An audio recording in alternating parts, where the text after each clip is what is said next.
नमस्ते the national पडकास्टको यो 8औं एपिसोडमा यहाँलाई स्वागत छ। आजको यस एपिसोडमा हामीसँग नेपाली सेनाका पूर्व मेजर जनरल बिनोज बस्न्यात हुनुहुन्छ। बिनोज सरसँग रहेर आज हामी नेपालको भू राजनीतिक अवस्था, जियोपोलिटिक्स, नेपाली सेनाको पुनर्संरचना, रिस्ट्रक्चरिङ, त्यसै गरी नेपालको विदेश नीति कस्तो हुनुपर्छ, नेपालको फरेन पोलिसीका बारेमा संक्षिप्त कुराकानी गर्ने प्रयास गर्नेछौँ। विशेषतः नेपालको उत्तर र दक्षिणतर्फ चीन र भारत दुवै छिमेकी तर्फको सीमा मिचिएका विभिन्न समाचारहरू बाहिर आइरहँदा नेपालका सुरक्षा निकायहरूको भूमिका कस्तो रहनुपर्छ र सीमा रक्षाका विषयलाई देशको राष्ट्रिय सुरक्षासँग जोडेर हेर्दा नेपालको राष्ट्रिय सुरक्षा नीति कस्तो रहनुपर्छ, यी विषयमा आज केन्द्रित रहेर कुराकानी गर्नेछौँ। बिनोद सर, स्वागत छ तपाईँलाई द नेसनल पडकास्टमा। Thank you so much. It's a pleasure to be together with the youths and people who want to do something, you know. So, तपाईको अवकाश पछिको जीवन चाहिँ कसरी व्यतीत भइरहेछ, छोटोमा भनिदिन चाहनुहुन्छ? अब म रिटायरमेन्ट भएको अहिले 5 इयर्स भयो, तर रिटायरमेन्ट हुनुभन्दा अगाडि चाहिँ जुन किसिमबाट भन्नु र नेपालीज आर्मीले चाहिँ एउटा एक्सपोजर दियो र त्यो इन्ट्रेस्ट पनि मलाई अनि फर्दर अब यो आई ह्याड मोर टाइम भनौँ न, बिसाइड्स माई अफिसको चिजहरू मात्रै गर्नुभन्दा, so I had more time to study, read, learn about my interest भन्दाखेरि चाहिँ it was geopolitics, national security. अनि मैले चाहिँ अहिले फोकस भनेको चाइना एन्ड साउथ एसिया गरेर छु, where all the happenings are. At the same time, it is so important for Nepal to understand what is really going on so that we can be a good, peaceful and prosperous nation. यसकारण केही contribute गर्न सक्छु कि मैले भनेर मेरो आफ्नो बुद्धि विवेकले भ्याएको चिज लेख्छु, नयाँ नयाँ चिज सिक्छु, फेरि त्यसलाई बाहिर वाइडर अडियन्समा ल्याउन खोज्छु। त्यसरी नै समय बिताइरहेको छु, which I am really enjoying actually. Of course, sir.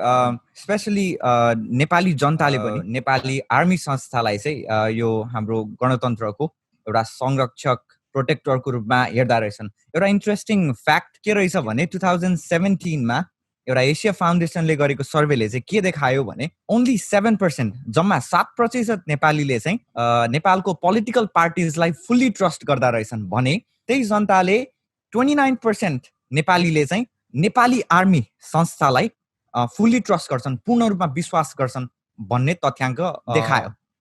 तर यही बीचमा नेपाली सेनालाई राज संस्थासँग पनि वफादार रहेको संस्थाका रूपमा टिप्पणी गर्ने मान्छेहरू पनि छन्। नेपाली सेनालाई राज संस्थासँग वफादार रहेको संस्थाका रूपमा हेर्ने त्यो टिप्पणीलाई तपाईँ सही मान्नुहुन्छ, मान्नुहुन्न, तपाईँ कसरी व्याख्या गर्न चाहनुहुन्छ? अब नेपाली सेनालाई हेर्दाखेरि चाहिँ यसको हिस्टोरिकली यसको फाउन्डेसनदेखि हेऱ्यो भने नेचुरली अब द किङ भनौँ द राष्ट्रिय निर्माताको हिसाबबाट नै फाउन्डेसन भएर आएको सेना हो। तर विभिन्न अब यो कालखण्डहरू हेर्दै गयो भने अब नेपालमा धेरै चेन्जेसहरू पनि हुँदै हुँदै हुँदै अहिले गणतन्त्रको स्टेजमा आएको छ। तर त्यो स्टेजमा आउँदाखेरि चाहिँ नेपाली सेना अथवा साई नेपाली सेना अथवा ले चाहिँ कस्तो किसिमको के किसिमबाट चाहिँ उ गरेर भनेर भन्दाखेरि वान थिङ चाहिँ पर्फेक्टली क्लियर के छ भने पिपल्स म्यान्डेट अथवा पिपलको विश्वास र आस्था केपट्टि छ र लेजिटिमेसी कसरी हुन्छ भन्ने हिसाब नै फलो गरेको देखिन्छ। जस्तो अहिलेको प्रेजेन्ट कन्टेक्स्टमा हेऱ्यो भने पनि अहिले कन्स्टिट्युसनको अबाइड बाई दि कन्स्टिट्युसन र अर्को सेकेन्ड चाहिँ कस्तो भने गभर्मेन्ट डे टु डे गभर्मेन्टले रुल्स रेगुलेसन्स अनुसार चिजहरू भइरहेको छ भने चाहिँ नेपाली सेनाले त्यसलाई नै सिरोपर गरेर अगाडि बढेको देखिन्छ र that has been a historically a practised हो। भन्नु अब राणा शासनको टाइममा पनि हेऱ्यो भने the army was very loyal to the Rana rulers होइन। अब मोनार्की आउँदाखेरि पनि you are very loyal to the rulers. But one thing common, Rana टाइममा होस्, पञ्चायती व्यवस्थामा होस्, डेमोक्रेसीमा होस् र अहिले गणतन्त्रमा होस्, एउटा चिज कमन चाहिँ के छ भने the day to day legitimacy अथवा कन्स्टिट्युसन अथवा पिपलले दिएको म्यान्डेटलाई अथवा प्रचलित कानुनलाई चाहिँ अँगालेर नै अगाडि बढेको देखिन्छ। र यसको एउटा प्रत्यक्ष चाहिँ के भने यो गणतन्त्र आएपछि पनि अनि नेपाली सेनाको जुन अघि भाइले 29% of the people have trust भन्ने जुन किसिमको आयो, यो पनि probably this is one of the important factors rather than Nepali आर्मीको पर्फर्मेन्स मात्रै भन्दा पनि यसलाई पनि द चेन्जेस अफ माइन्डसेट्सलाई चाहिँ र लेजिटिमेसीलाई चाहिँ दि नेपालीज आर्मी फलोज है भन्ने किसिमको चाहिँ देखिन्छ भनौँ न।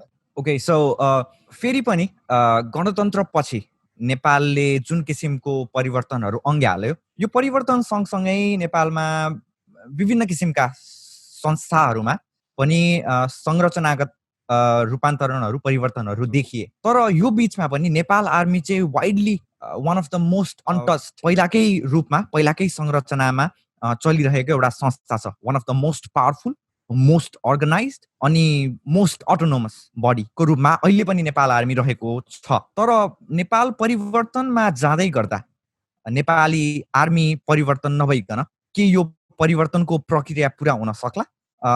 नेपाल आर्मीलाई रिस्ट्रक्चरिङ गर्नुपर्छ भनेर यहाँले पनि विभिन्न आफ्ना अन्तर्वार्ताहरूमा मेन्सन गर्नुभएको छ। नेपाल आर्मीलाई रिस्ट्रक्चरिङ गर्ने तरिका, सही प्रक्रिया के हुन सक्छ? What are the steps that should be taken? अब यसलाई हेर्दाखेरि चाहिँ हामीले भनौँ न के अरे माथि एउटा स्ट्रेटेजिक रूपमा हेर्दाखेरि चाहिँ सबभन्दा पहिला द पोलिटिकल चेन्जेस जुन भयो, the mainly 3 changes, one into a republic system, into a federal system, and a secular state. So these are very important transformative that has happened. अब यो सिलसिलामा चाहिँ स्टेट पावर्स अथवा इन्स्ट्रुमेन्ट्सहरू जति छन् तिनीहरूले कसरी फङ्सन गर्ने, के गर्ने भन्ने कुराहरू हुन्छ हैन। And I think the state अहिलेको कन्टेक्स्टमा हेर्यो भने चाहिँ I think the state is still fighting for that. The challenges are there, the vulnerabilities are there. अहिले भइरहेछ। अब लेट्स फोकस अन नेपालीज आर्मीमै फोकस गरौँ न। अब नेपालीज आर्मीले चाहिँ अहिले चेन्जेसहरू जुन ट्रान्सफर्मेटिभ हिसाबले चाहिँ पोलिटिकली एक्सेप्ट गर्नु र अगाडि बढ्नु एउटा कुरा छ।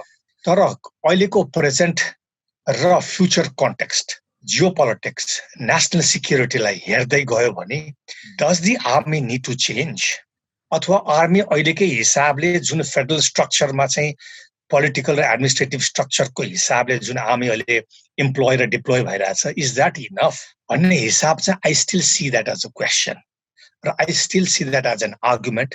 त्यो आर्गुमेन्टको हिसाबमा चाहिँ नेपाली सेना has to think on how to move about looking into the future. त्यही कारण म त्यो चेन्जेसहरू हुनुपर्छ है भन्नेमा चाहिँ छु। किनभने एउटा नेपाल आर्मी भनेको चाहिँ एउटा डिफेन्सिभ फोर्स हो, इट्स अ डिफेन्सिभ डक्ट्रिन अथवा डिफेन्सिभ उसबाट चल्ने चिज हो। So it is not a law enforcement force. So सबभन्दा पहिला चाहिँ म आर्ग्यु के गर्छु भने जहिले पनि अहिले there is a big difference between law and order and defence. So Nepalese army should act as a defence force. झन् अहिलेको कन्टेक्स्टमा when rising China, rising India, the confrontation in the बोर्डर्सको हिसाबमा हेऱ्यो भने चाहिँ it is more that the Nepalese army should concentrate on defending the country rather than day-to-day works of administrative works of the nation अथवा law and order को मा चाहिँ internal security लाई मात्रै हेर्नु भन्दा चाहिँ डिफेन्सिभ उसलाई पनि हेर्नु पर्छ जस्तो लाग्छ मलाई। हजुरले आफ्नो विभिन्न अन्तर्वार्ता तथा हजुरको लेखहरू र आफै पनि हजुरको ब्याकग्राउन्ड अनुसार तपाईले नेशनल सेक्युरिटीको कुरालाई उठाउनु भएको छ। नेशनल सेक्युरिटीको हिसाबले हामीले संयन्त्र बनाउनु पर्छ र विभिन्न तहमा हामीले नेशनल सेक्युरिटी काउन्सिल जस्तो जुन एउटा संरचना बनायौं भने देशको राष्ट्रिय सुरक्षाको हिसाबले हामी तयारीपूर्ण रहन्छौं भनेर धेरै ठाउँमा कमेन्ट गरेको देखेका छौं हामीले हैन। यसमा अहिलेसम्म नेपालले कसरी आफूलाई अगाडि बढाएको छ त? राष्ट्रिय नेशनल सेक्युरिटी काउन्सिल जस्तो कुनै संरचना सरकारको मातहतमा बनेको छ वा छैन? अथवा तपाईले यो कुरा उठाए सँगसँगै कस्ता किसिमका परिवर्तनहरू सरकारको आन्तरिक संरचनामा आएका छन् यो नेशनल सेक्युरिटी काउन्सिलको हिसाबले? अब यसलाई मैले गर्न खाँदाखेरि सबभन्दा पहिला चाहिँ हामीले more than 2 decades पछि चाहिँ we got a stable government हैन। अब अहिले आएर चाहिँ is it stable or not भन्ने कुरा छ।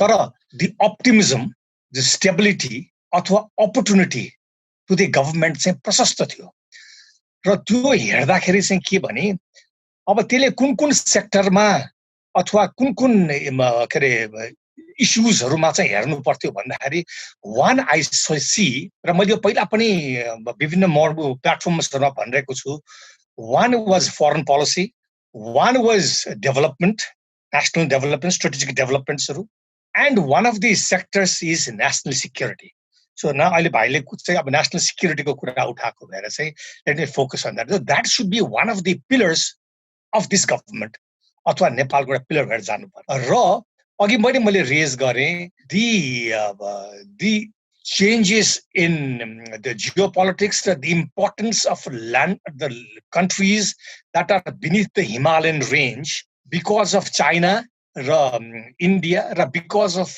obviously अहिलेको कन्टेक्स्टमा हेर्नु पनि the rivalry between the United States and China. So सबैलाई हेर्दाखेरि चाहिँ we are placed in an important place because Tibet lies there.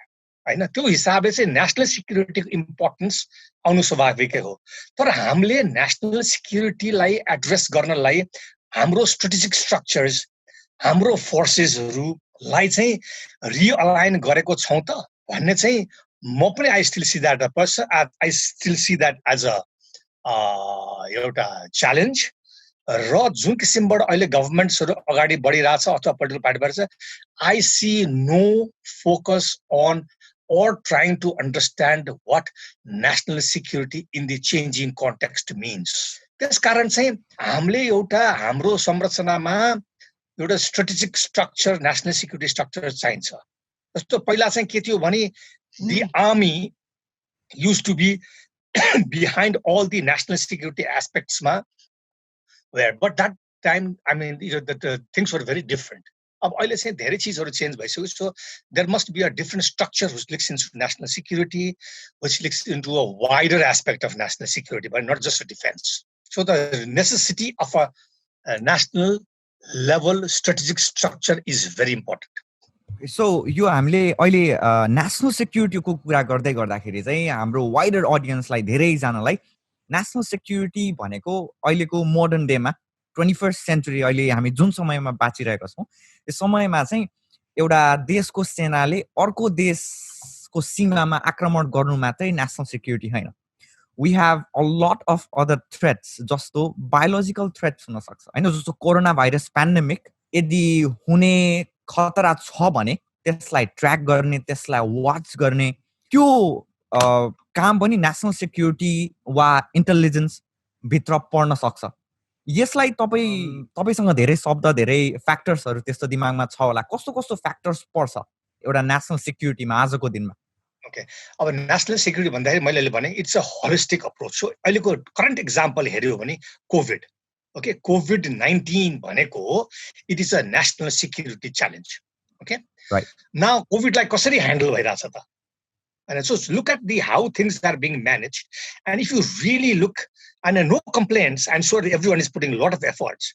But जुन किसिमबाट त्यसको आउटकम हुनु पर्थ्यो त्यो त भइरहेको छैन नि so you can't start blaming others तर यो पनि यो नेशनल सिक्युरिटी च्यालेन्ज र म यो पनि अलि के भन्छु भने it is a lack of strategic structure national security structure को डिफिसियन्सीले गर्दाखेरि पनि यो चीजलाई प्रपरली एड्रेस नभएको हो यस the establishment of CCMC occurred in the army usma bhayo tara that is not national security that is just part of military bhaneko it is to assist the national efforts pani so yo covid-19 lai कसरी handle गर्ने भन्दाखेरि the military र अरु in tools हरु भनेको चाहिँ it should be part of the whole strategic programs of the covid को management को लागि त्यसकै ल्याक देखिन्छ नि त अहिले त्यसकारण अब यही अहिलेको प्रेजेन्ट कन्टेक्स्टलाई हेर्यो भने पनि व्हाई इट इज जस्तो मैले आर्ग्यु गर्ने नि why it is important for a national security structure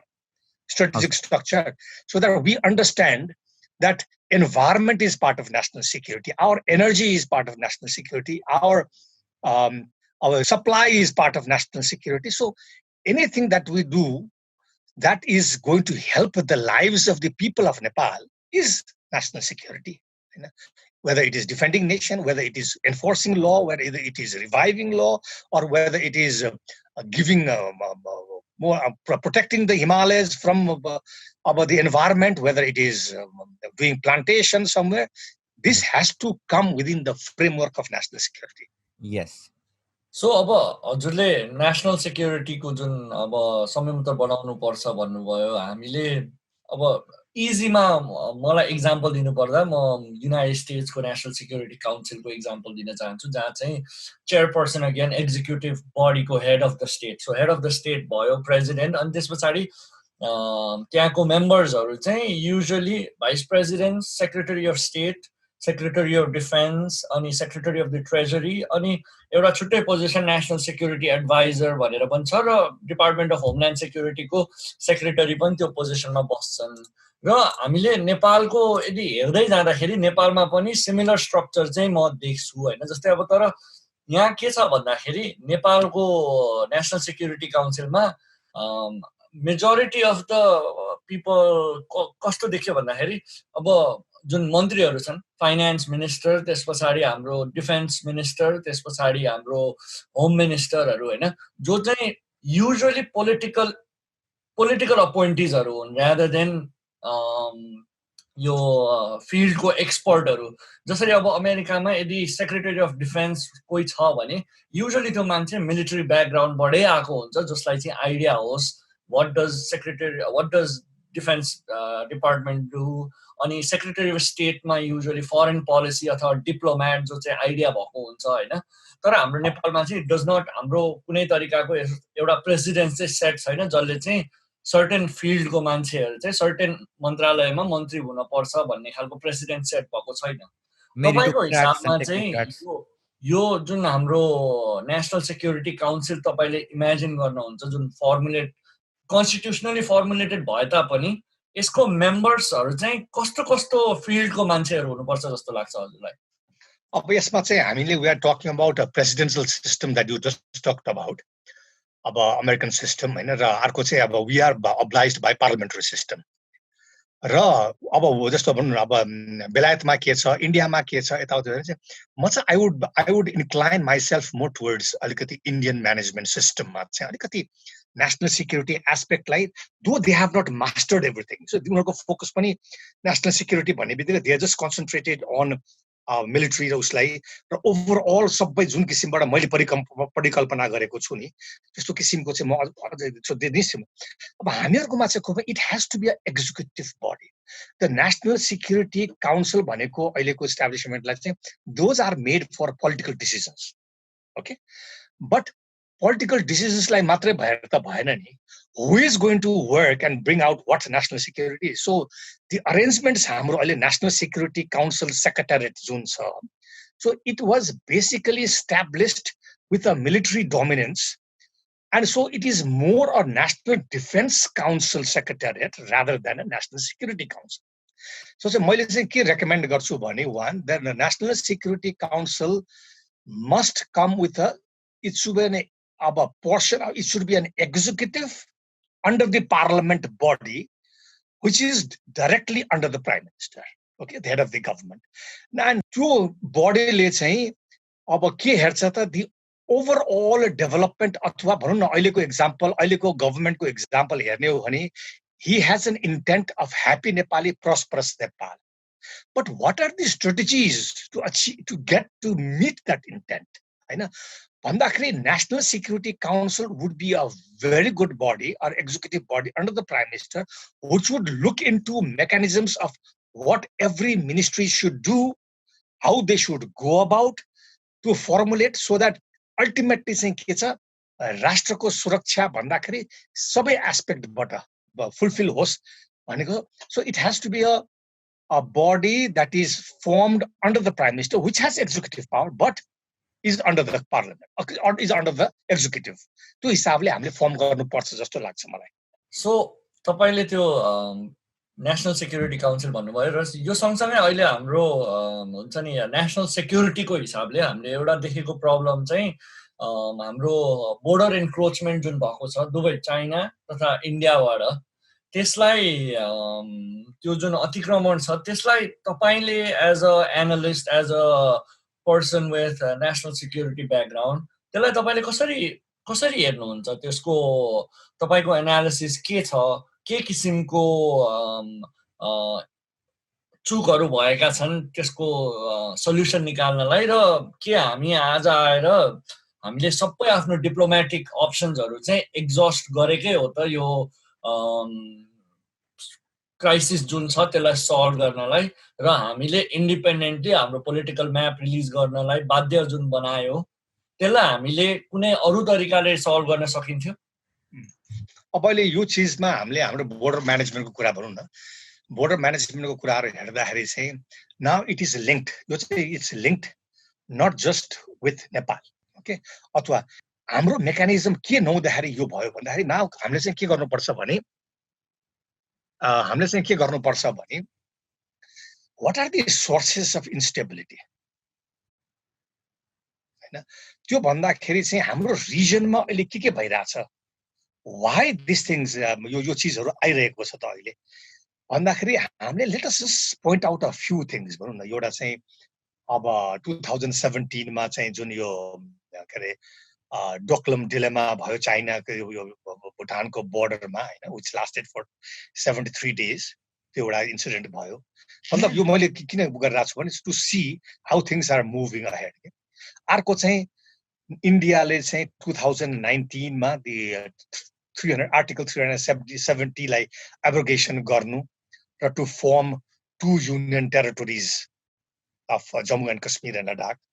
अर्को चाहिँ अहिले चाइना र इन्डियाको जुन बोर्डरहरूमा इस्युज भइरहेछ, अब यो इस्युजहरू चाहिँ इस्टर्न लद्दाखमा भइरहेछ, त्यो भयो।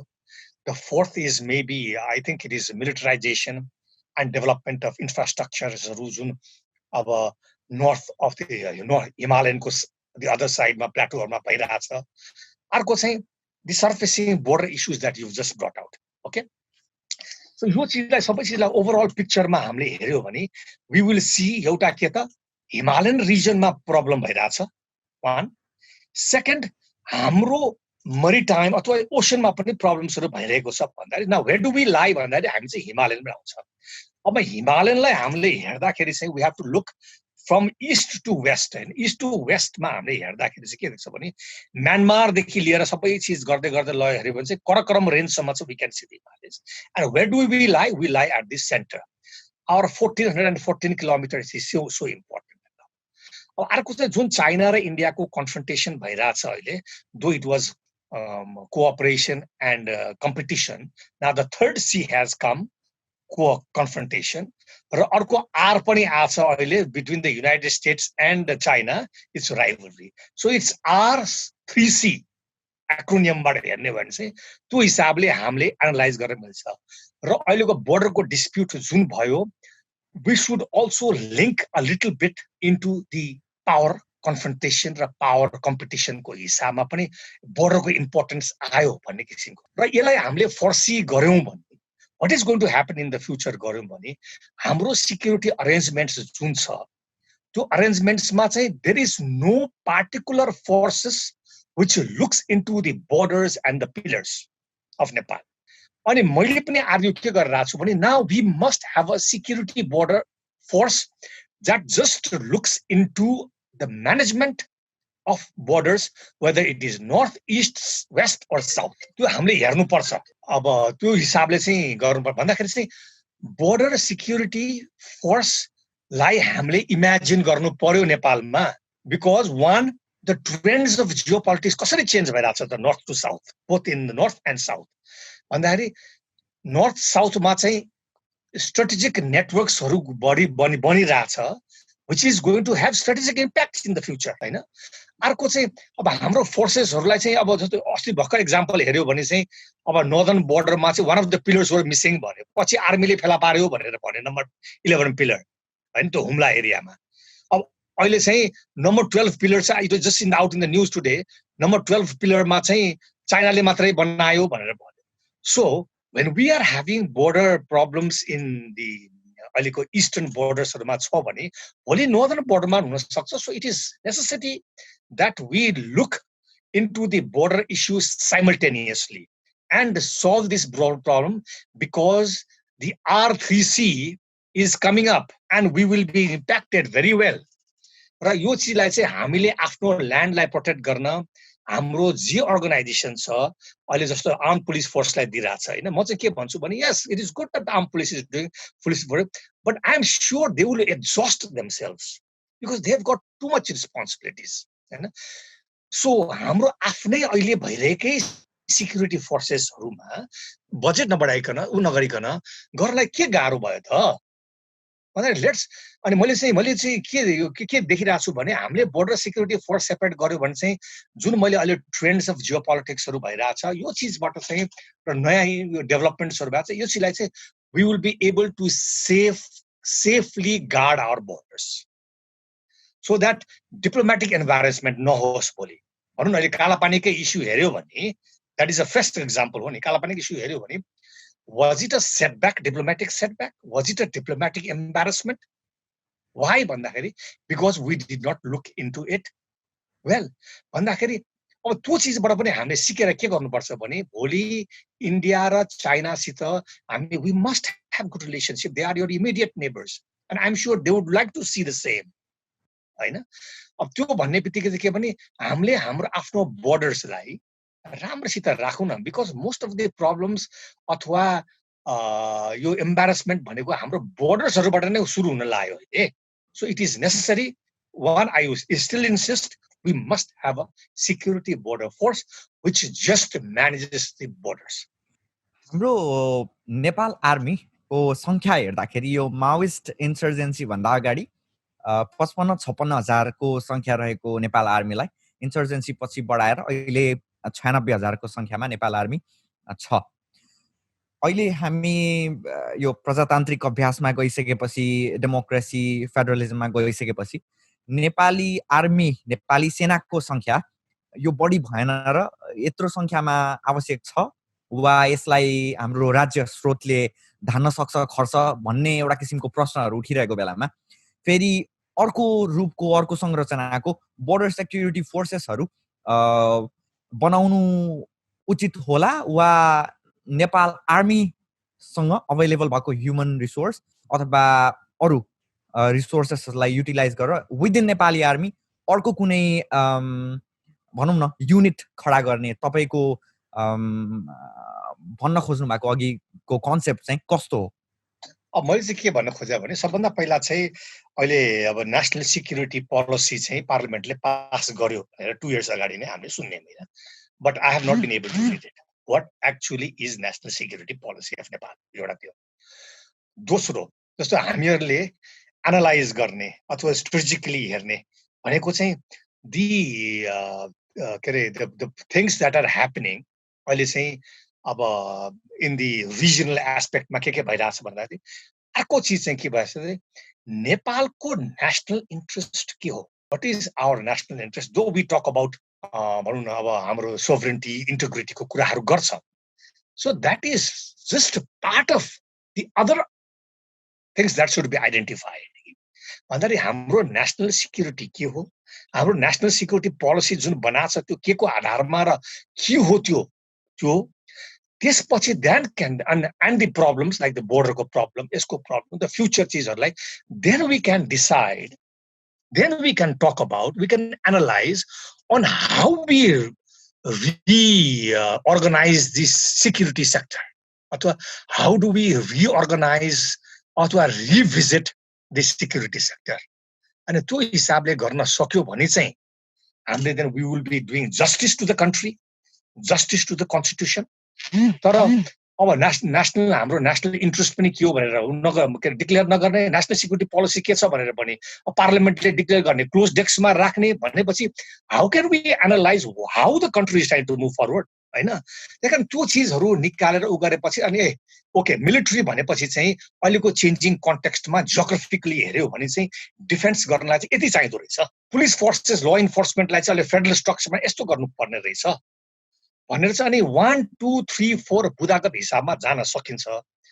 तर अहिले चाहिँ अब मिलिट्रीलाई रिड्युस गरेर अथवा अर्को सेपरेट फोर्स बनाएर अथवा फेरि अर्को नयाँ नै फोर्स बनाउने कि भनेर भन्दाखेरि पनि मैले अहिले चाहिँ इमिडिएटली चाहिँ के देख्छु भने आई थिङ्क हाम्रो अहिले भएकै ओभरअल संरचना जुन छ अल दि फोर्सेसहरू यसलाई चाहिँ we must revisit by identifying our national interest national policies र अनि मिलिट्री स्ट्रेटेजिजहरू चाहिँ बनाएर अब लान सक्यो भने चाहिँ I think then it will be appropriate time to talk about how should be and then decide on अरू यस्तो हुनुपर्छ भन्ने हिसाबमा जान सकिन्छ। सो यो एउटा तहको बहस चाहिँ नेपाली सेनाको सङ्ख्या बढाउनुपर्छ वा घटाउनुपर्छ भन्ने लेभलमा भइरहँदा दुईटै पक्षका मान्छेहरू होलान्, तर यो राइट साइजिङ भन्ने टर्म बढाउने भन्दा पनि घटाउने भन्दा पनि यसलाई राइट साइजिङ गर्ने हो भनेर कुरा गर्दै गर्दाखेरि नेपाल आर्मीको राइट साइजिङ चाहिँ के हो तपाईँको विचारमा?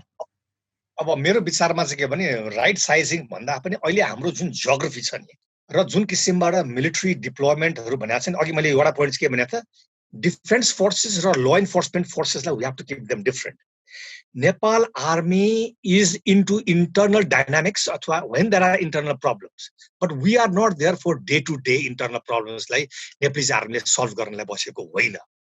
So it's a defensive force भन्दाखेरि जुन जियोग्राफी छ अहिले जियोग्राफी ह्याज चेन्ज्ड होइन, त्यो जियोग्राफी चेन्ज भयो भन्न खोजेको मैले के भने जुन ट्रेन्ड्स अफ जियोपोलिटिक्स अहिले कुरा गरेँ मैले त्यो हिसाबबाट चाहिँ the northern part is infrastructure यति बनिरहेछ र यति सेन्सिटिभ बनिरहेछ, हामीले हाम्रो 1414 किलोमिटर्सलाई हामीले राम्रोसित प्रोटेक्ट गर्न सकेनौँ भने then we will lose trust from both our neighbors, both China and India. है भन्दाखेरि चाहिँ के भने first let us look at examples. Nepal China युद्ध पनि भएको छ, नेपाल टिबेट लडाई पनि भएको छ, नेपाल अंग्रेज युद्ध पनि भएको छ. So where did the force come from? Where was the aggressiveness from? Where did our force go to across the borders? भन्ने हिसाबले पनि it is geography. Okay? Geography decide गर्छ। अब त्यो बेलाको जियोग्राफी भन्दा अहिलेको जियोग्राफी पनि चेन्ज हुँदै गयो भनेपछि चाहिँ नेपाल भनेको चाहिँ अहिले के भने it has to be divided into हिल्सबाट माथि माउन्टेन्सहरूमा it's a different geography. Okay, जस्तो पहिला चाहिँ के लिइरहेको थियो त नर्थ साउथ गरेर जियोग्राफीलाई डिस्क्राइब गरिरहेको थियो नि। So now it is not that true now. अहिले चाहिँ hills to the north to the Himalayas is one geography, hills is जुन हाम्रो जियोग्राफीमा पढ्छौँ नि हामीले होइन, माउन्टेन्स भनेपछि mountains are a different geography, hills and the plains are a different geography. So चाहिँ मलाई चाहिँ के लाग्छ भने अब माउन्टेन्सहरूमा चाहिँ the eastern sector has to be different, the western sector has to be different. अब वेस्टर्न सेक्टरमा चाहिँ कुन कुन किसिमबाट इन्फ्रास्ट्रक्चरहरू बनिरहेछ त नर्थबाट साउथ आउने, त्यसलाई कसरी गार्ड गर्नुपर्छ, त्यसलाई कसरी प्रोटेक्ट गर्नुपर्छ, how do you protect our land भन्दाखेरि so the army should focus अथवा the defence force must focus more on the geography and deploy and employ rather than अहिलेको पोलिटिकल र एडमिनिस्ट्रेटिभ स्ट्रक्चर। र हिल्सको तलपट्टि आयो भने चाहिँ रिभर्सलाई गाइड गरेर कुन कुन ठाउँमा हाम्रो रिभर्स नेचुरल बेरियर्सहरू छ होइन, त्यो बेरियर्सलाई हेरेर अनि जियोग्राफीलाई डिभाइड गर्नुपर्छ। Then we can come into the terms that नेपाललाई चाहिँ यति सेक्टरमा डिभाइड गर्न मिल्दो रहेछ है, जस्तो नर्थमा 2टा सेक्टर हुँदो रहेछ, साउथमा 3टा हुन सक्छ, 4वटा सेक्टर हुन सक्छ होइन। त्यसपछि then we come into decision where we can त्यो ठाउँमा कति फोर्स चाहिन्छ, त्यो ठाउँमा कति फोर्स चाहिन्छ, कति ल इन्फोर्समेन्ट चाहिन्छ, कति डिफेन्सिभ फोर्स चाहिन्छ भनेर हामीले गर्न सक्यौँ र हामीले राम्रोसित सोच्यौँ भने चाहिँ अनि I think we will be अघि जस्टिस गर्छौँ हामीले हाम्रो राष्ट्रलाई, न त हामीले जस्टिस गर्दैन। डे टु डे वर्कमा चढ्ने, इनिसिएटिभ नलिने, यो गर्ने ऊ गर्ने, अब नयाँ चिजलाई स्टडी गर्न डे टु डे वर्कमा मात्रै हामी फस्ने गऱ्यौँ भने चाहिँ अथवा डे टु डे गभर्नेन्समा मात्रै फस्ने, अब फ्युचर कसरी जान लाग्छ, कसरी ट्रेन्ड्सहरू भइरहेछ भनेर नहेर्ने र हाम्रो फोर्सेसलाई त्यो हिसाबबाट डिसाइड गऱ्यौँ भने we will be in a big problem in the future. एउटा त अब अहिले बोर्डरको इस्युजमा डिप्लोमेटिक एम्बारेसमेन्ट जुन देख्यौँ त्यो नै देखिरहेको छ, because it was not foresighted. You have to see the future, how things will go.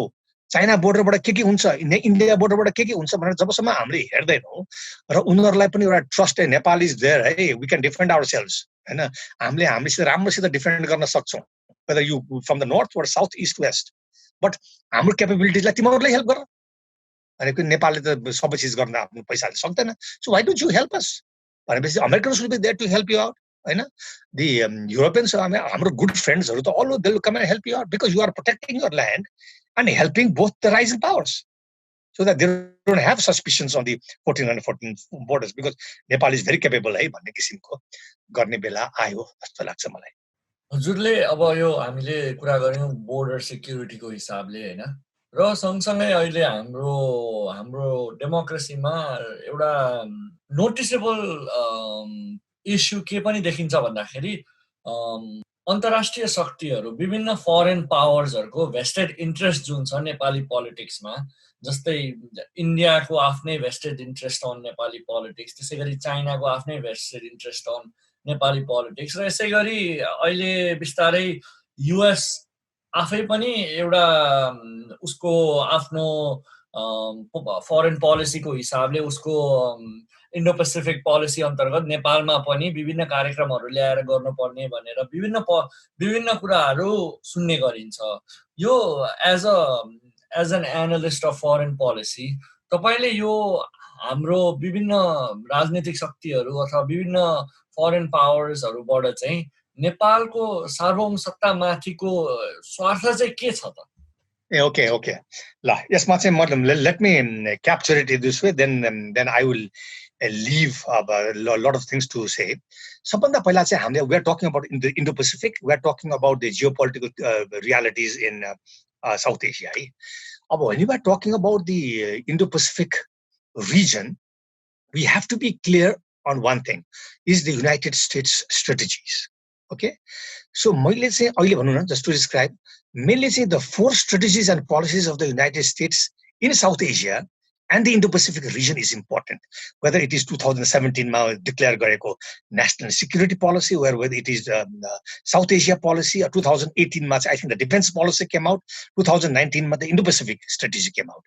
And so yes ma चाहिँ, so if you look at the rivalry today, you can see one of the elements, the economy, playing a vital part on the, let's say, proposed the Cold War II सुरु भयो भनेर मैले पनि लेखिरहेको छु, and I still argue that yes, it has started, but through the tools of economy. So the trade war, त्यो चिज चाहिँ that is the frame that you should try to understand for the Indo-Pacific region. अर्को चाहिँ के भने, अब south एसियामा के भइरहेछ त, what are the geopolitics that has impacts on our strategies and economy?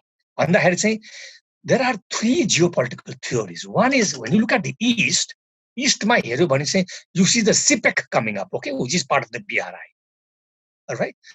अब अनि middle मा हेर्यो भने चाहिँ then you see this trans-Himalayan multidimensional connectivity network that was signed with Nepal. Right?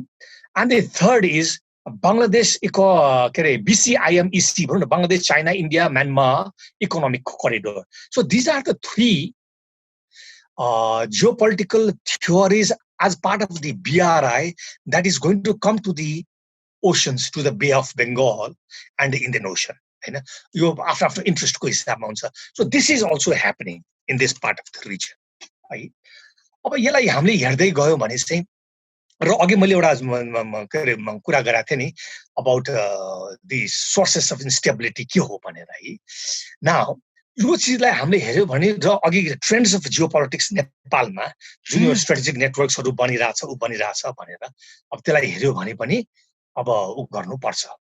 अब हामीले चाहिँ यो चिज जब हामीले यसलाई हामीले बुझ्छौँ नि, यो बुझेर हामीले अन्डरस्ट्यान्ड गर्यो भने चाहिँ त्यसपछि अनि हामीले अब कुन हिसाबबाट अगाडि बढ्नुपर्ने, कुन हिसाबबाट हामी उ गर्नुपर्छ, किनभने अब हाम्रो नेपाललाई असर पर्ने चाहिँ I see like 5 sources of vulnerabilitiesहरू के 5 sources of vulnerabilitiesहरू देख्छु म.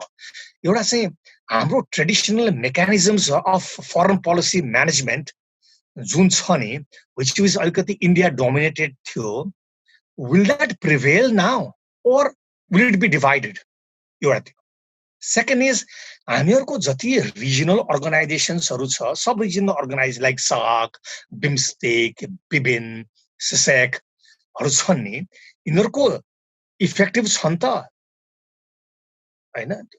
थर्ड चाहिँ अब हाम्रो हिमालयदेखि लिएर चाहिँ इन्डियन ओशन सम्मको चाहिँ इन्भाइरोमेन्टल डिग्रेडेसन हैन, यसको इम्प्याक्ट के पर्छ त भोलि है. अर्को चाहिँ फोर्थ चाहिँ के छ भने internal instability के हामीहरुको, because we do not have a united political philosophy, so we have internal instability that is causing the vulnerabilities. र अर्को चाहिँ के भने हामीहरूको the lack of cooperation and coordination on common च्यालेन्जेसहरू like terrorism, management of crisis, even like COVID भनौँ न अहिले, यसमा चाहिँ नेपालले मात्रै होइन, as a region how do we go about भन्ने हिसाबमा अब यति हामी इन्टर्नली फोकस्ड छौँ त्यसमा लाग्छ. सो दिस आर द भलनरेबिलिटिजहरू के. सो यो चिजलाई हामीले आङ्कलन गरेर एनालाइज गरेर then we must come to भन्ने प्रपर डिडक्सन्सहरू. सो अब म हजुरको कुरा सुन्दै आउँदाखेरि हाम्रो प्रिपेयर्डनेस टु एक्सेप्ट अरू कन्ट्रीहरूको फरेन पोलिसी अथवा अरू कन्ट्रीहरूको भेस्टेड इन्ट्रेस्ट चाहिँ एकदमै कम देख्नुहुन्छ भन्नुभयो. Do you think that it's high time that हामीले पनि एज अ कन्ट्री हाम्रो फरेन पोलिसी जुन छ त्यो चेन्ज गर्ने बेला आएको हो त? किन भन्दा हामीले अहिलेसम्म फरेन पोलिसीमा what we have heard is non align movement भनेर मात्रै हामीले बुझेको छौँ होइन. So we haven't supported anybody in the past and will not support anybody in the future भन्ने जुन हाम्रो सोचाइ छ त्यो एक हिसाबले एकदमै राम्रो सोचाइ हो होइन. तर जुन चाहिँ जियोपोलिटिक्स अहिले साउथ एसियामा चलिरहेको छ, हाम्रो जस्तो सानो कन्ट्री जो चाहिँ इकोनोमिकली यति पावरफुल छैन कि आफूलाई सेल्फ सस्टेन गर्न सकोस्, त्यसलाई जसरी हाम्रो विभिन्न एलाइजहरूको विभिन्न डिप्लोमेटिक सम्बन्ध जोसँग छ उनीहरूको सपोर्ट चाहिने ठाउँमा हामीले हाम्रो फरेन पोलिसी थोरै सिफ्ट गर्ने बेला भएको छ त? कि चाहिँ हामीले सर्टेन कन्ट्रीतिर अलाइन भएर जानुपर्ने हो कि हाम्रो जियोपोलिटिक्सले सर्टेन तरिकाबाट सोच्न पर्ने हो? किन भन्दाखेरि अहिले तपाईँले कुरा गर्नुभयो राइभलरीको होइन. There is a big rivalry going between United States and China. र अहिलेको हाम्रो गभर्मेन्ट जुन छ it's a government of the communist party. तर अहिले अमेरिकाको भ्यू पोइन्टबाट हेर्ने हो भने they are trying to alienate everybody that's been around communist party होइन. र चाइनिज एम्बेसेडरको जुन frequent conversations with the Nepal government जुन देखिन्छ, के तपाईँलाई do you think as an analyst कि हाम्रो डिप्लोमेटिक सम्बन्ध जुन चाहिँ अमेरिकासँग वर्षौँदेखि चलिआएको छ त्यसमा चाहिँ कुनै किसिमको नकारात्मक असर पर्छ त? किन भन्दाखेरि अमेरिकाले हामीसँग समन्वय गरेर एमसिसीको जुन मिलेनियम च्यालेन्ज कर्पोरेसनको थ्रु जुन पावर ट्रान्समिसन र रोड म्यानेजमेन्टको प्रोजेक्ट ल्याउन खोजेको थियो, त्यसमा अहिले sort of a road block बनिएको छ नि त, जुन चाहिँ पोभर्टी रिडक्सन सिग्निफिकेन्ट नम्बरमा मान्छेलाई पोभर्टीबाट माथि ल्याउने भनेर जुन आइडिया थियो त्यो एमसिसीले पेस गरेको. सुरुमा त्यसले ग्रिन लाइट भेटे तापनि बिस्तारै बिस्तारै एक हिसाबले हेर्दै जाँदाखेरि we have seen a decrease in support for MCC. So how do you think कि as a country as our policy should dictate in terms of our foreign policy? Okay, one is मैले अघि सुरुमा के भने the cold war two has started, has began, okay, through economy as a trade war. So that is one. Second is if you Secretary Pompeo को बारम्बार कुरा, if you really listen to what he has been saying for the last 1 month, एउटा चीज चाहिँ clear छ. त्यो चाहिँ के भने if you cannot bring China on our side, China will take you on their side. भन्दाखेरि चाहिँ now future मा चाहिँ what we can clearly see is communism versus democracy. Okay? र यो दुईटा चिजलाई हामीले एस्पेक्टलाई हेरेर अब हाम्रो रिजनमा के भइरहेछ भनेर हेर्यो भने चाहिँ के छ भने what are the structures that is happening भन्दाखेरि one is Quad, okay, which is playing a very vital role now. One is the G7 हैन. G7 लाई पनि के भयो त अहिले डेमोक्रेसीज कन्ट्रीजहरुले के गरिरहेछ त we should make it democracy 10 G10 by bringing in India, South Korea हरू भनेर पनि कुराहरु आइरहेछ हैन. So these things are happening for that. भन्दाखेरि चाहिँ this is communism versus democracy को जुन मैले अर्को सेकेन्ड थ्योरी भनेपछि अब यो चिजले चाहिँ हामीहरुलाई के असर पर्छ त भनेर हामीले सोच्नु पर्दाखेरि अब India is a fundamentally important for the United States है. सो इन्डियाले कस्तो किसिमबाट जान्छ भन्ने कुरामा चाहिँ हामीले अन्डरस्ट्यान्ड गर्नु र एनालाइज गर्नु प्रपरली हुन्छ. अब नन अलाइनमेन्ट मुभमेन्ट हेर्यो भने चाहिँ prime minister Modi has been saying this is not an effective thing at all now भनेर भन्यो when India used to be one of the leading cooperation is the non-aligned movement. तर हामीहरूको देश जस्तोलाई चाहिँ non line मुभमेन्टै important छ भने so how do you orchestrate that now भन्ने कुरा एउटा सोच्नुपर्छ one. Second, are our countries ready to choose between democracy and communist and or take sides होइन त्यो. थर्ड चाहिँ अब यो चिज चाहिँ it is all aimed at United States र चाइनाको राइभलरीकै बिचमा एम भएर छ. सिन्स चाइना इज अ कम्पिटिटरको हिसाबमा उसले डिक्लेयरै गरिसकेको छ. It's open in every papers, in every policy papers भनेपछि China is our northern border. अब नेपालको इम्पोर्टेन्स भनेको पनि के भने it's not because Nepal is important, it's because Tibet is there. So Nepal is important for the superpowers and the rising powers. So is it important for भन्दाखेरि चाहिँ अमेरिकालाई, इन्डियालाई, चाइनालाई नेपाल इम्पोर्टेन्ट अथवा स्ट्रेटेजिकली इम्पोर्टेन्ट हुनु भनेको it is because Tibet is there. भन्दाखेरि अब हामीले चाहिँ त्यो ब्यालेन्स गर्नलाई how do we go about भनेर सोच्यौँ भने then the question comes about foreign policy. Okay, अब फरेन पोलिसीमा चाहिँ के छ भने हाम्रो फरेन पोलिसी अहिलेको अब when it was established, China had just taken over Tibet. India had just got independence. The United Nations was just forming. And so that was when Nepal also wanted to be part of the United Nations. To have a formulate foreign policy. So त्यो बेसमा foreign policy चाहिँ अहिलेको base र future कसरी जान्छ भन्दाखेरि चाहिँ म चाहिँ के देख्छु भने नेपाल र नेपाल चाहिँ यति सेन्सिटिभिटी लोकेटेड छ. हामीले चाहिँ we must be able to benefit from all भन्दाखेरि हाम्रो नन अलाइनमेन्टमै जानुपर्छ. We can not take sides. At the same time we must abide by the values of democracy. So यसलाई कसरी ब्यालेन्स गर्ने? when we are a democratic country, when we still preach about democracy, त्यो र हामीले कसरी चाहिँ अब American interest, Indian interest र चाइनिज इन्ट्रेस्टलाई भन्दाखेरि हाम्रो डेभलपमेन्ट कसरी गर्ने भने त्यो चिजमा पोलिटिकल स्टकअप हुनु भन्दा पनि र उसमा स्टकअप हुनु भन्दा पनि हाम्रो डेभलपमेन्टमा कसरी जाने भन्ने कुरामा लाग्नुपर्छ जस्तो लाग्छ मलाई भाइ. So you asked me should we change the foreign policy of Nepal भने it is time that we revisit the foreign policy and either address it for a new millennium. Okay. About foreign policy पछि let's come back and look at what's happening inside Nepal. Nepal को democracy मा अहिले के भइरहेछ. So हामी post transition constitution हामीले draft गरिसक्यौं. एउटा किसिमको स्थिरता खोजेको जनताले, एउटा किसिमको stable government जनताले पाए, तर गभर्नेन्स र डेलिभरी जनताले सोचेको जस्तो चाहेको जस्तो नपाएको कुरा त्यो महसुस हुन्छ. हामी सबैलाई देखिएको बुझेको कुरा त्यो छर्लङ्ग छ. मान्छेहरू के पनि भन्छन् भने नेपाल अब अर्को कुनै किसिमको नयाँ किसिमको संक्रमणतर्फ धकेलिँदैछ.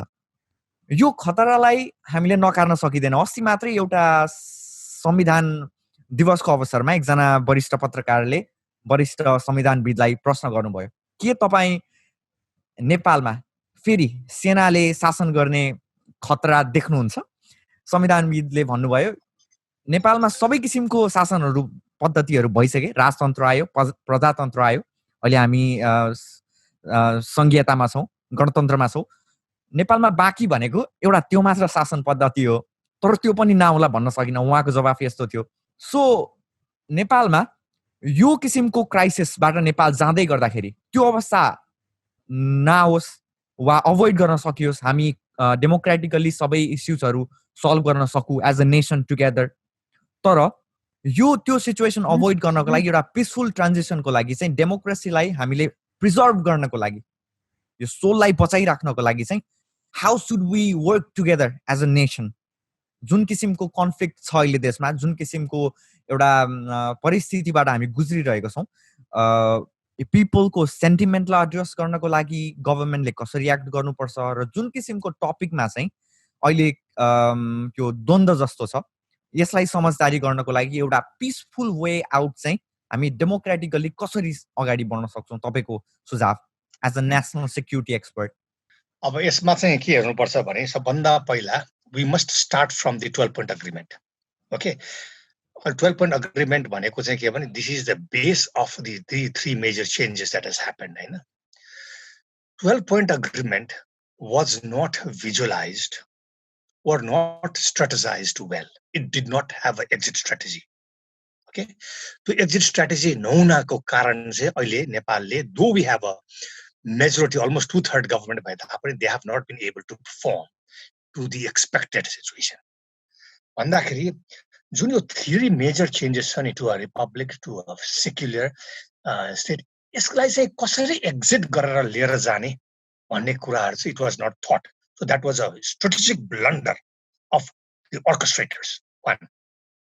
Second चाहिँ अब त हामी त्यो स्टेजमा त आइसक्यौ नि हैन फेडरल सिस्टम पनि छ यो पनि छ ओ पनि छ सबै चिज छ how do we move forward भनेर भन्दाखेरि चाहिँ पिपलको एक्सपेक्टेसन्स हुन्छ त्यो एक्सपेक्टेसन फुलफिल भएन भन्दाखेरि there are a few reasons why one is corruption two is intra party rivalries between the political leaders three strategically coordination and cooperation between different agencies and government machineries four is politically biased अथवा आफ्नो sister organise मतलब political पावरमा आउने बित्तिकै चाहिँ as a whole कन्ट्रीलाई लिएर जानु भन्दा पनि पार्टीलाई कसरी लिएर जाने पार्टी क्याडरलाई कसरी गर्ने भन्ने सोचाइ मनस्थिति so this are the major problems of this country यो चिजलाई चाहिँ हामीले राम्रोसित एनालाइज गरेर अगाडि बढ्नुपर्छ second is lack of strategic thinking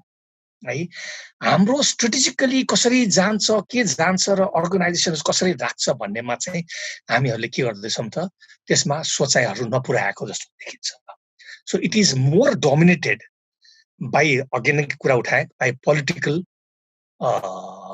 biasness than getting the state move strategically ahead. म चाहिँ त्यो देख्छु र यो COVID-19 र पोस्ट कोभिड इन्भाइरोमेन्टलाई हामीले एउटा कमिटी बनाएर है कसरी जाने what are the problems we are going to face भन्यो गर्न सकेनौं भने अहिलेको च्यालेन्जेस त छँदै छ we the nation will be more vulnerable to other circumstances when people are coming back to Nepal and have no work, people are not safe, economy is being ruined, everything is being politicalized, corruption rampant भन्दाखेरि के चीज visualise गर्ने हामीले आज एनालिस्टहरुले हामीले हेर्दाखेरि त्यसकारण म त गरे अब अप्टिमिस्टिकली हेर्नै पर्छ भन्दाखेरि I think the government should open up their sleeves call up गरेर चाहिँ को छौ तिम्रो आउ let us sit down and talk how do we get the nations भन्दाखेरि why can the government ले अहिले एउटा कमिटी एउटा एस्टाब्लिश गरेर अब पोस्ट कोभिडमा चाहिँ के हुन्छ त नेपालमा र त्यसलाई how do we act upon that whether it is economy whether it's diplomacy whether it is law enforcement whether it is opportunity job opportunities के हो कसरी त्यो त फर्म गर्नु पर्यो नि एउटा त्यो पनि गभर्नमेन्टले गरेर हुँदैन government is engaged in day to day work so there must be a different committee that forms this you see who looks into just this अनि त्यो हिसाबले गयो भने चाहिँ I think it's a way out जस्तो लाग्छ okay so अब हामी समयको अन्तिमतिर छौं अन्तिममा यो एमसीसी सँग सम्बन्धित नै म क्वेशन सोधेर हामी र्याप अप गरौँ यो मिलिटरी कम्पोनेन्ट अट्याच भएको यो प्रोजेक्टहरु जस्तो बीआरआई भयो त्यसपछि एमसीसी नै भयो यस्ता इश्यूजहरुले पनि नेपालमा एउटा किसिमको पब्लिक लेभलमा चाहिँ एउटा आउटरीच चाहिँ क्रिएट गराछ यस्तो खाली मिलिटरी कम्पोनेन्ट अट्याच हुनु नै यसको प्रमुख कारण हो जनताबाट विरोध आउनु यो हाम्रो फरेन पोलिसीको फेलियर हो वा अरु नै फ्याक्टर छ यसमा अब मलाई चाहिँ के लाग्छ भने अब नेपालको एउटा इम्पोर्टेन्ट सेक्टर भनेको एउटा चाहिँ सप्लाई सेक्टर के security of supply is one supply भनेपछि not just coming in it is going out also okay and the second is and security of energy अब यो चीजमा चाहिँ हामीले अमेरिका होस् चाइना होस् अथवा अरु नेशनल अरु इन्डिया होस् जसले हामीलाई मद्दत गर्छु भन्छ हाम्रो आफ्नो रिसोर्सेसहरुको अप्टिमम युटिलाइज गर्न so that we can prosperously economically अब माथि जानको लागि चाहिँ यो चाहिँ चाहिन्छ हामीलाई भन्दा एमसीसी भनेको it's a project timed project, which has come across into Nepal for energy and supply. Okay? यसमा चाहिँ मैले चाहिँ के देखाएको छु भने दुई तीनवटा कुरा. अब MCC is a development project को हिसाबमा लिन पनि सकिन्छ. यसलाई चाहिँ राजनीतिक हिसाबले लिने भन्दा पनि डेभलपमेन्टको हिसाबले लियो भने चाहिँ उचित हुन्छ कि जस्तो लाग्छ मलाई. किनभने राजनीति कुन बेलामा आउँछ भने जब MCC ले चाहिँ राजनीतिकरण गर्न थाल्छ तब राजनीति आउँछ. MCC प्रोजेक्टले म एनर्जी बनाइदिन्छु, तिमीहरुको यो गरिदिन्छु र तिमीले पनि यति पैसा हाल भन्ने कन्फ्युजिङ चाहिँ के भयो भने it needs a parliamentary endorsement भन्ने कुरा भयो नम्बर 1. नम्बर 2 चाहिँ इन्डियाबाट पनि अलिकति गो हेड चाहिन्छ है भन्ने किसिमको कुराहरू उठ्यो. र यहाँ चाहिँ नेपालमा त अलिकति चलिरहेको चाहिँ के छ भने यो त मिलिटरीली नै अमेरिका आउनलाई खोज्यो नि MCC मार्फत भन्ने कुरा छ. म चाहिँ I do not believe on this. है MCC is part of American project that is happening everywhere in the world. है some countries are taking maximum फाइदा त्यसको लागि इन्डोनेसिया. है म चाहिँ यसलाई कसरी नेपालले फाइदा लिन सक्छ सोचौँ. हैन अमेरिकन आर्मी नेपालमा आउने भनेको के गभर्नमेन्टले चाहिँ आइज नभनिकन आउँछ त्यसै आउँदैन नि. So it is simple. Okay? There is nothing attached to that. Parliamentary endorsement भनेपछि चाहिँ अब अर्को गभर्नमेन्ट आउला भोलि अब त्यो गभर्नमेन्टले चाहिँ no we don't want this project close it भनेर भन्ला भन्ने हिसाबले अस्योरेन्स खोजेको my point of view. So मलाई चाहिँ के लाग्छ भने MCC is a project that is going to help this country in its development efforts in the energy sector. So the energy sector, and we should take it, use it, and secure our energy for economic enhancement. At the same time, आफ्नो supply जुन छ energy आएपछि कहाँ जाने supply त इन्डियामै जानु पर्यो. We have to sell it to them. And that is so we will be doing two things at one time जस्तो लाग्छ मलाई यो. So we should not get confused. We should not politicalize it. A politicalization भनेको चाहिँ के हुन्छ भने and you will see that the three powers China, India, र United States को चाहिँ involvement in Nepal's politicians. So the politicians in Nepal should think more of uplifting the lives of Nepal and the Nepalese rather than being used or being politicalized by other powers. George साहब अन्तिममा as a Nepal Army veteran, as a security expert, as a Nepali citizen, as a patriot, तपाईको चाहिँ नेपाली जनतालाई, Nepali पोलिटिशियन्सलाई, Nepal army संस्थाको लागि अन्तिम सन्देश यो एपिसोडको लागि चाहिँ के राख्न चाहनुहुन्छ? Number 1 saying, I'll give two messages. One message is, please notice the changes in this region. Second, to changes anusar say, how should we go about so that Nepal and Nepal will survive, Nepalese will enjoy. Thank you, bhai. Thank you so much. Thank you so much for your time.